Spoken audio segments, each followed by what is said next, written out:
everybody, and welcome to another edition of the Daily Dose. We are so glad that you have joined us tonight. If you're someone who's watching this on Facebook, we want to ask you and remind you to just share it onto your personal page.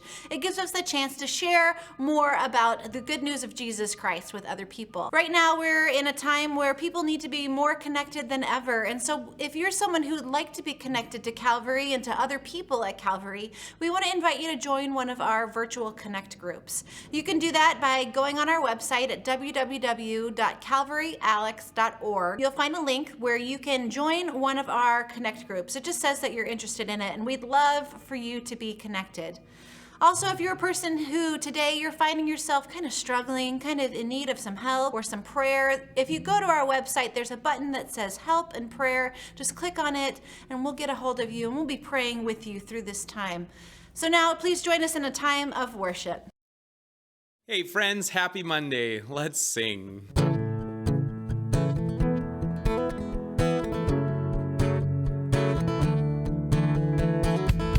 Blessed be your name in a land that is plentiful, where your streams of abundance flow. Blessed be your name.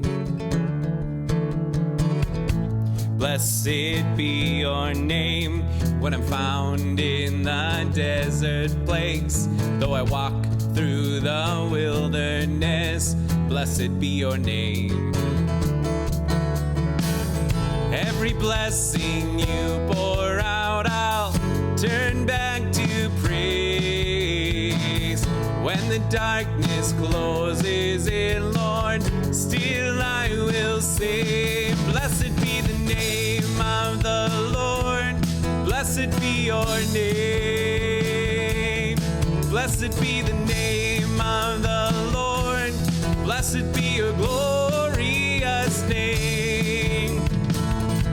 Blessed be your name when the sun's shining down on me, when the world's all as it should be. Blessed be your name. Yeah. Blessed be your name when the road marked with suffering, though there's pain in the offering. Blessed be your name.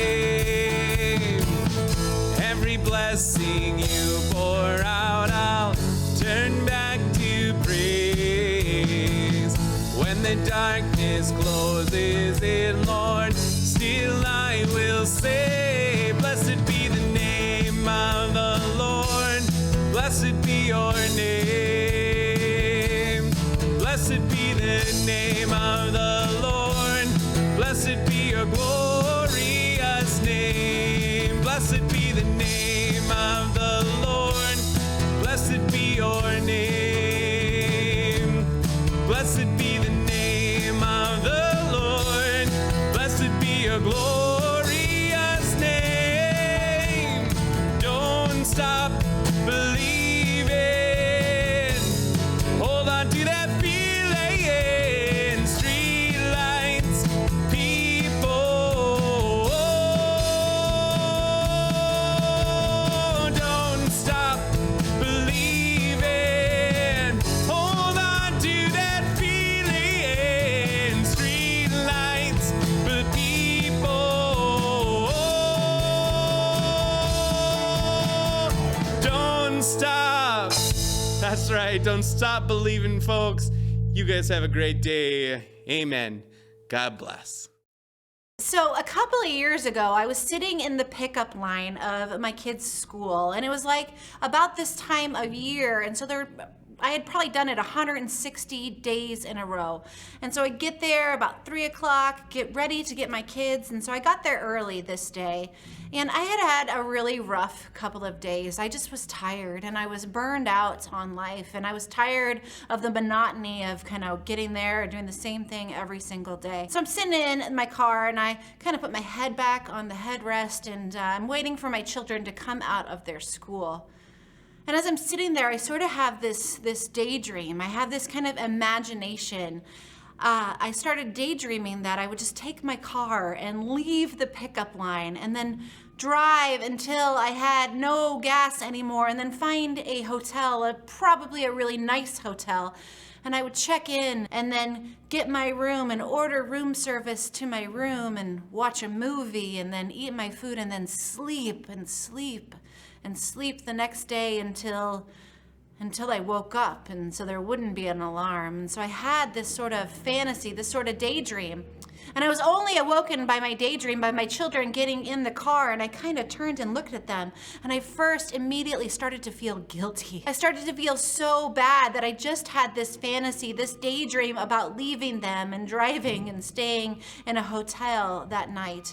And I was racked with guilt because I love my kids. I love my kids so much.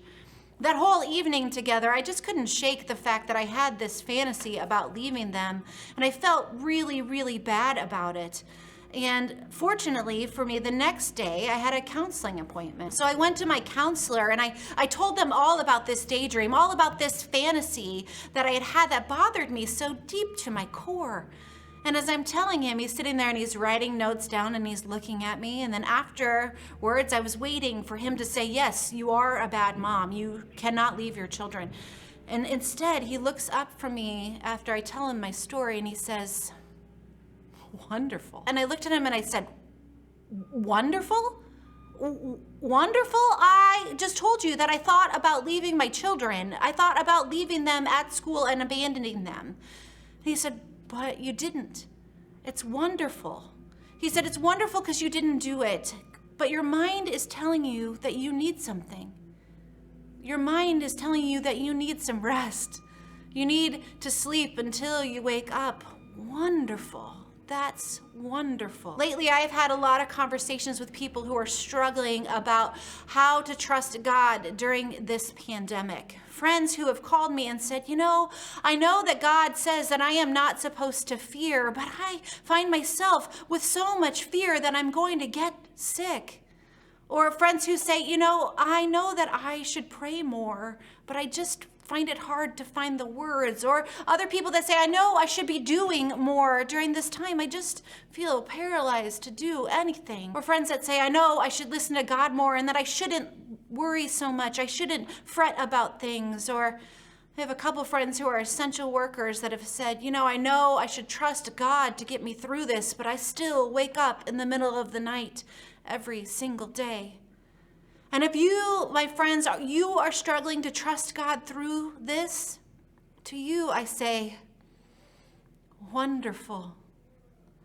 In the Bible, in the book of Corinthians, it says, the Apostle Paul writes, God said to me, my grace is sufficient for you. My power is made perfect in weakness.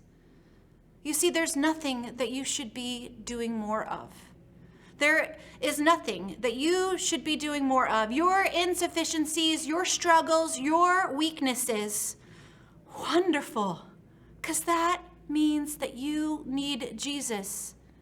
If you're struggling with your addictions, your controlling, your doubts, wonderful. That means that you need Jesus.